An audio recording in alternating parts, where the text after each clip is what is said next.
¿Qué tal? Bienvenidos a un nuevo video. Hoy vamos a hablar ya del temario de biología. En este te voy a enseñar lo que son los antecedentes de la célula, la teoría celular, lo que es la definición de célula, los distintos tipos de célula, las diferencias que hay entre estas células y sus semejanzas. Vamos a comenzar. Si en tu examen te llegaran a preguntar por científicos relacionados a la célula, pues serían por alguno de estos cuatro. Vamos a ver qué hizo cada uno. Tenemos a Robert Hooke. Robert Hooke observó pequeños trozos de corchos a través de un microscopio y se dio cuenta que estos estaban formados por estructuras parecidas a las celdas o celdillas de un panal de abeja. A estas estructuras él las llamó células. Sí, Robert Hooke inventó la palabra célula. Años más tarde llega Matthias Schleiden, un botánico. Él propone que la célula es la unidad básica de todas las plantas. Es botánico. Ahora vamos con el siguiente científico. Años más tarde llega Theodor Schwann. Él es un zoólogo y él propone que la célula es la unidad básica de los animales. Por último, tenemos a Rudolf Virchow. Virchow fue el primero en observar la división celular y llegó a la conclusión de que las nuevas células se están generando por la división de las ya existentes. En biología, cuando una célula se divide, se está multiplicando. Era una, se divide y ahora son dos. Muy bien, vamos a ver ahora qué es la teoría celular. Pues Virchow, Schwann y Schleiden tenían sus trabajos de manera individual. Se reúnen, unen sus trabajos y elaboran un nuevo que es llamado la teoría celular. No lo olvides, Schleiden, Schwann y Virchow elaboran la teoría celular. Y esta teoría celular se resume en tres postulados: el anatómico, el fisiológico y el de origen. A continuación te voy a explicar qué es cada postulado. Número 1. Anatómico estructural. Este postulado dice que todos los seres vivos están formados por una o más células. Recuerda que hay seres vivos que solo están formados por una célula. Si solo estás formado por una célula, de manera general eres un organismo unicelular. Y hay organismos como nosotros, los perros, los conejos, los árboles, que estamos formados por miles de millones de células. Y nosotros somos organismos ¿de qué tipo? Pluricelulares. Entonces, si eres un ser vivo, te tiene que quedar claro que estás formado al menos por una célula o pueden ser por miles de millones de células. Ese es el primer postulado. Número 2. Fisiológico o funcional. Este postulado dice que en la célula ocurren todas las reacciones metabólicas que hacen que un ser vivo u organismo funcione correctamente. ¿Qué son las reacciones metabólicas? Las reacciones metabólicas las veremos en videos posteriores, pero mientras te cuento que son reacciones químicas, pero como ocurren en seres vivos, se les llama reacciones bioquímicas, porque están ocurriendo en seres que tienen vida.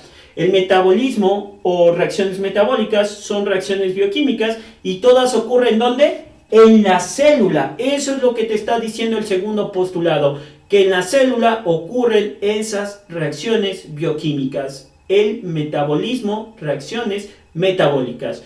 Y vamos al último postulado, que es el de origen. En este mencionan que las nuevas células se generan a partir de la división de las ya existentes.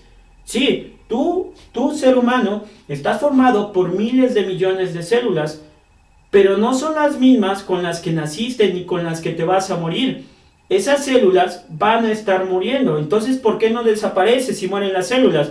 Pues no desapareces porque antes de morir se dividieron, dejaron descendencia, dejaron células que las van a suplir al morir. Eso es lo que nos está indicando el tercer postulado. Ahora, vamos a ver lo que es la definición de la célula. Te tienes que aprender dos. Es la misma, solo que una está utilizando un lenguaje más científico, más complejo. Vamos a la primera definición.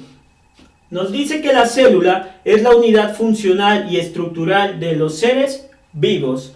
Y la segunda nos dice que la célula es la unidad anatómica y fisiológica de los seres vivos, ¿sí? Cuando tú ves la palabra anatómico es sinónimo de estructural, y cuando tú ves la palabra fisiológica o fisiológico es sinónimo de funcional. Ponlo ahí en tu apunte como nota: anatómico, estructura. Fisiológica, fisiológico, funcional, funciones.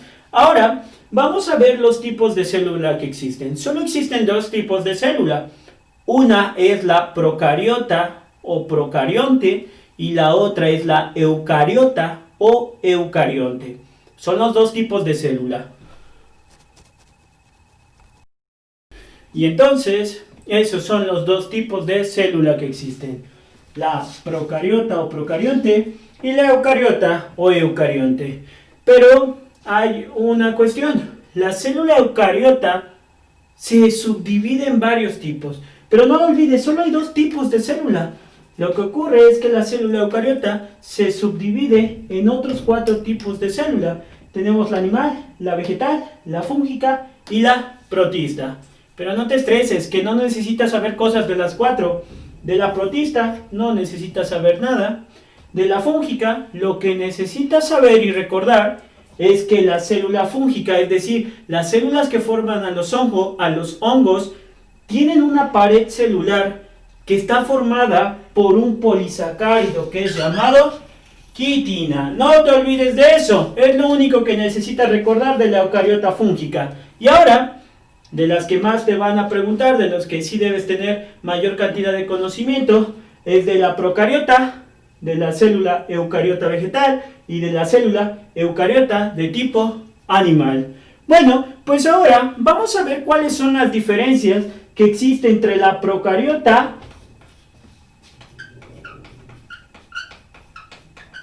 y la eucariota.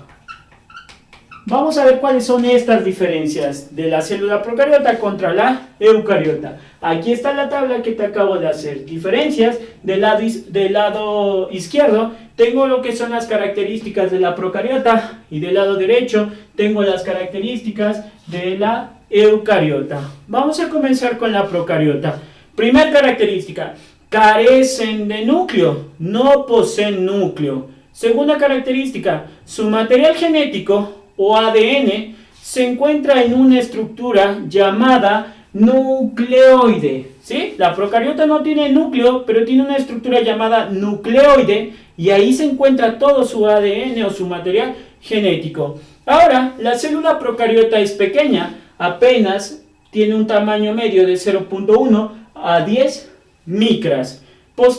Siguiente característica: carecen de organelos membranosos. ¿Qué quiere decir? Que una célula procariota no tiene núcleo, no tiene mitocondria, no tiene aparato de Golgi, no tiene retículo endoplasmático. En videos posteriores vamos a ver los organelos, los membranosos y los no membranosos. Recuerda, si es una célula procariota, no tiene organelos membranosos.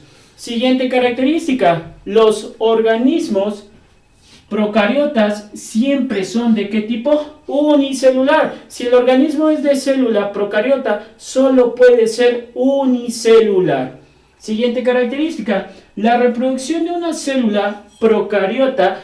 Si a ti te preguntan por qué, si a ti te llegan a preguntar por qué proceso una célula procariota se reproduce, tú debes responder que es por bipartición o por fisión binaria. No lo olvides, la reproducción de una célula procariota ocurre por un proceso llamado bipartición o fisión binaria. Y por último, todos los organismos que se encuentran en el reino Monera, recuerda que estamos clasificados por reinos, todos los organismos del reino Monera están formados por células que son de tipo procariota. Quiere decir que en el reino Monera nunca vas a encontrar un organismo que tenga células eucariota. ¿Todos son de qué tipo de célula? Correcto, procariota. Ahora, vamos con las características de la célula eucariota. La célula eucariota sí tiene núcleo, sí posee ese organelo llamado núcleo. Por lo tanto, su material genético o su ADN está almacenado en el núcleo. Para eso sirve el núcleo, para almacenar y proteger al ADN. Ahora, son grandes comparadas con la procariota, van de 10 a 100 micras su tamaño medio. Ahora, una célula eucariota sí posee organelos membranosos. Las células eucariotas sí tienen núcleos, sí tienen mitocondrias, sí tienen cloroplastos, sí tienen retículo endoplasmático, sí tienen aparato de Golgi, etc.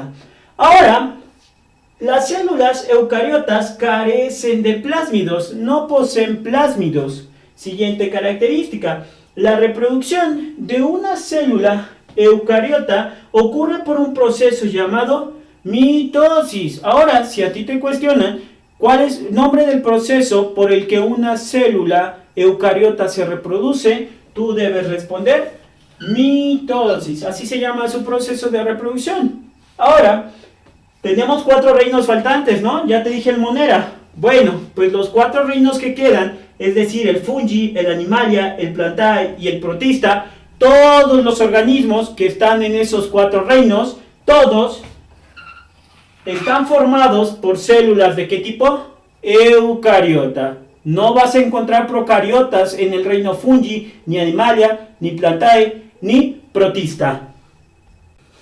Muy bien, pues entonces ya tienes tu cuadro de diferencias. Es muy fácil las diferencias. Léelo, repítelo y vas a usar tu sentido común, tu lógica, y va a ser muy sencillo recordarlas. No tiene núcleo, sí tiene núcleo. Su ADN está en el nucleoide, su ADN está en el núcleo. Son pequeñas, son grandes, carecen de organelos membranosos, es decir, no tienen organelos membranosos, sí tienen organelos membranosos, etcétera, etcétera, etcétera, ¿no? Ahí está tu cuadro, aquí están las diferencias, características para procariota, características para eucariota, que a su vez son sus diferencias, no lo olvides. Ahora, así como tienen diferencias, pues también tienen cosas en común. Poseen semejanzas, tanto las células procariotas como las células eucariotas. Aquí está tu cuadrito de semejanzas. ¿Qué comparten en común estas dos células? Pues que ambas tienen ADN, ambas tienen ARN, ambas tienen citoplasma, ambas tienen una membrana celular y ambas tienen ribosomas. Ambas tienen ribosomas. Ambas tienen ribosomas. Pues listo, muchachos. Hasta ahí el video del día de hoy. Si te está gustando el contenido, si has visto varios videos, te sugiero que te suscribas al canal. Dale like, compártelo con tus compañeros de estudio. Nos vemos en el siguiente video.